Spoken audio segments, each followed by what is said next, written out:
My dear student, মই নিবেদিতা কাছমলে তোমালোকক স্বাগতম জনাইছো। আজি তোমালোকৰ মাজলৈ মই ক্লাছ 4ৰ পৰিৱেশ আৰু সাধাৰণ জ্ঞানৰ পাঠ নম্বৰ 10 প্ৰাকৃতিক দুৰ্যোগ এই পাঠৰ প্ৰশ্নবোৰ মই আলোচনা কৰি লিখি দিছো, তোমালোকে চাবা। সো আমি আৰম্ভ কৰো, লেট নকৰো। সোৱা কি কৈছে ফাৰ্স্ট কোশ্চেন, আমাৰ প্ৰথম প্ৰশ্ন কি কৈছে সোৱা, ভূমিকম্প হলে মানুহৰ কি অপকাৰ হয়? আমি সবে কি গম পাও কম বেছি যে ভূমিকম্প হলে কি হয় বলে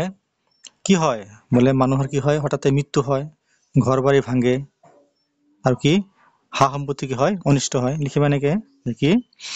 ভূমিকম্প হলে মানুহ সাৱধান হবলৈ সময় নাপায়, হে বহু মানুহৰ অকাল মৃত্যু হয়, ঘৰ দুৱাৰ আদি ধ্বংস হয়, মানুহৰ সা সম্পত্তিও কি হয় নষ্ট হয়। সো এনেকে লিখিবা। নেক্সট চোৱা কি কৈছে,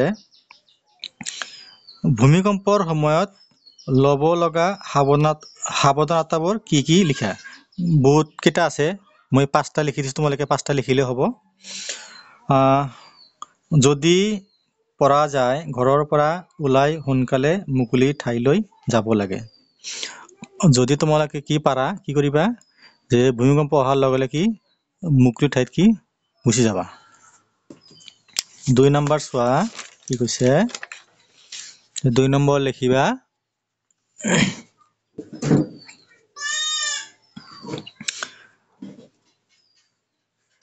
ঘৰৰ বাহিৰলৈ ওলাব নোৱাৰা অৱস্থাত থাকিলে ঘৰৰ ভিতৰত থকা মজবুত টেবুল, ডেস্ক, বেঞ্চ, বিছনা আদিৰ তলত সোমাব লাগে। যদি দেখিলা কি যে ইতিমধ্যে ভূমিকম্প কি আহি গৈছে, তোমালোকে কি ঘৰৰ বাহিৰত কি ওলাবলৈ কি সময়ে নাপালা, তে কি কৰিবা ঘৰৰ ভিতৰত থকা কি কৰিবা যিবিলাক কি আছে মজবুত বস্তু আছে, তেনেকুৱা টেবুল আছে, ডেস্ক আছে, পালেং আছে, বিছনা আদি তলত কি সোমাব লাগে, এইখিনি লিখিবা। নেক্সট 3 নম্বৰ কি কৈছে, নিৰাপদ অৱস্থানত থাকিব লাগে যাতে গধুৰ বস্তু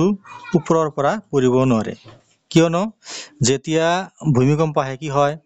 দেখা যায় কি ওপৰত কি থাকে মানুহৰ কি ঘৰৰ কি সেলফ থাকে, নাইবা কিছুমান কি বস্তু কি ওলমাই থাকে, গতিকে কি যদি সম্ভৱ কি হয় লগে লগে কি সেই ওপৰৰ বস্তুৰ পৰা কি আঁতৰি থাকিব লাগে যাতে কি বস্তুবিলাক সৰি পৰিলেও তোমাৰ গাৰ ওপৰত নপৰে। সেই কথা কৈছে কি যে নিৰাপদ অৱস্থানত থাকিব লাগে যাতে গধুৰ বস্তু ওপৰৰ পৰা পৰিব নোৱাৰে। নেক্সট 4 নম্বৰ লিখিবা, জোকাৰণি বন্ধ হোৱাৰ পিছতহে বাহিৰলৈ ওলাব লাগে। যেতিয়া তোমাৰ ভূমিকম্প কি হ'ব শেষ হ'ব তেতিয়াহে কি আমি বাহিৰলৈ ওলাব লাগে। 5 নম্বৰ কি কৈছে, বিদ্যুতৰ শৰ্ট সাৰ্কিট আদিৰ পৰা ৰক্ষা পাবৰ বাবে নিৰাপদ স্থানত থাকিব লাগে। তোমালোকে জানা কি বিদ্যুৎ কি বহুত মাৰাত্মক, কি কাকো কি নকৰে বোলে খাতি নকৰে, গতিকে কি আমি ভূমিকম্প অহাৰ লগে লগে কি বিদ্যুতৰ খুঁটা বা তাৰ এইবিলাকৰ পৰা কি আমি সদায় আঁতৰত কি থাকিব লাগে। 3 নম্বৰ চোৱা কি কৈছে, আমাৰ 3 নম্বৰ কৈছে কি যে বানপানী হলে ৰবা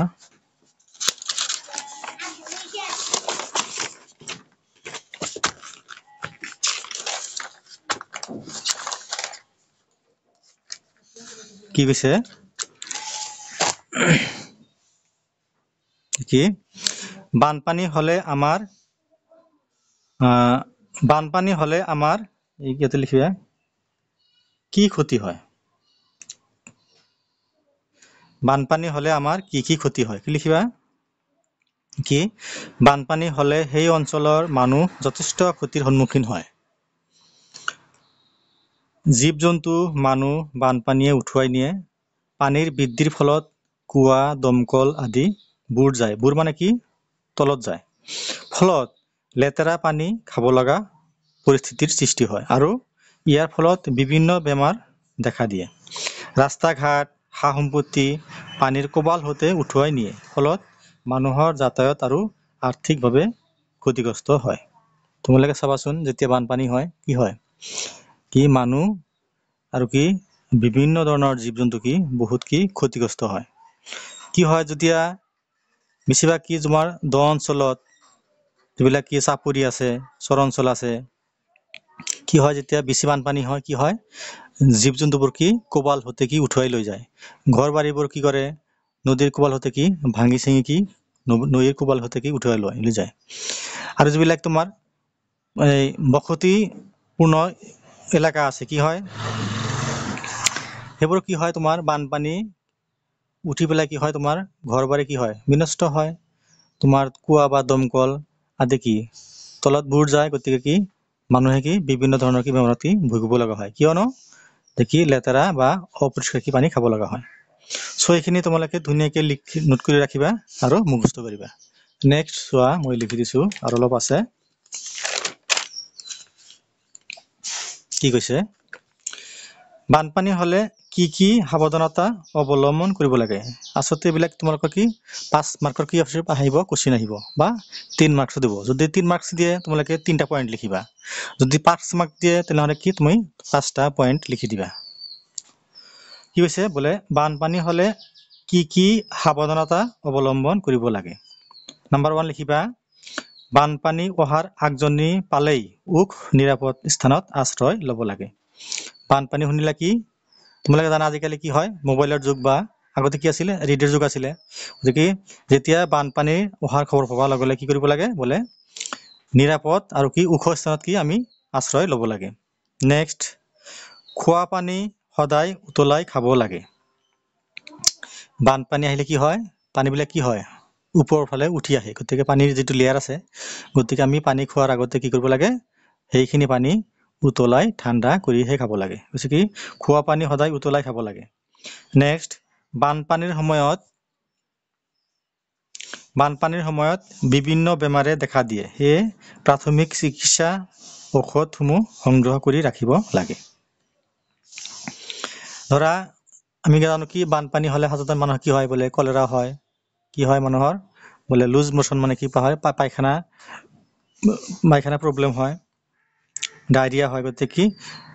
আৰু কি হয় ধৰা জ্বৰো হয় গতিকে এইবিলাক কিৰ পৰা ৰক্ষা কৰাৰ কাৰণে কি আমি আগতীয়াকৈ কি অলপ ঔষধ কি সংগ্ৰহ কৰি ৰাখিব লাগে যাতে কি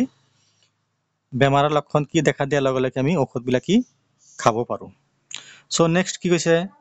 4 নম্বৰ বিজুলী তাৰ আদি ছিঙি জাকিব পাৰে তাৰ পৰা সাৱধান হোৱা উচিত যেতিয়া কি হয় আমাৰ বানপানী হয় দেখা যায় কি বানপানীৰ কোবাল হতে কি কৰে বলে বিজুলীৰ কি তাৰবিলাক কি ছিঙি থাকে আমিতো গম নাপাও বলে সেই তাৰত বলে কাৰেন্ট আছে না নাই গতিকে কি বানপানীৰ সময়ত কি আমি সেই তাৰৰ কাষেদি কি যাব নালাগে বা কি চুব নালাগে টাচ কৰিব নালাগে নেক্সট কৈছে কি বাৰণি পানীত সাঁতুৰিব নালাগে হতে উঠুৱাই নিব পাৰে সো এইখিনি আছিল তোমালোকৰ প্ৰাকৃতিক দুৰ্যোগ নামৰ পাঠৰ প্ৰশ্নৰ উত্তৰবোৰ আশা কৰো নিশ্চয় বুজিলা তোমালোকে সো মোৰ চেনেল মইনগুৰি টেক আসাম তোমালোকে সাবস্ক্ৰাইব কৰি দিবা কমেন্ট কৰিবা লাইক কৰিবা আৰু নিয়মিতভাৱে চাই থাকিবা নেক্সট ভিডিঅ তোমালোকক মই পাঠ নম্বৰ 11 আইফেল টাৱাৰৰ বিষয়ে আলোচনা কৰিম থ্যাংক ইউ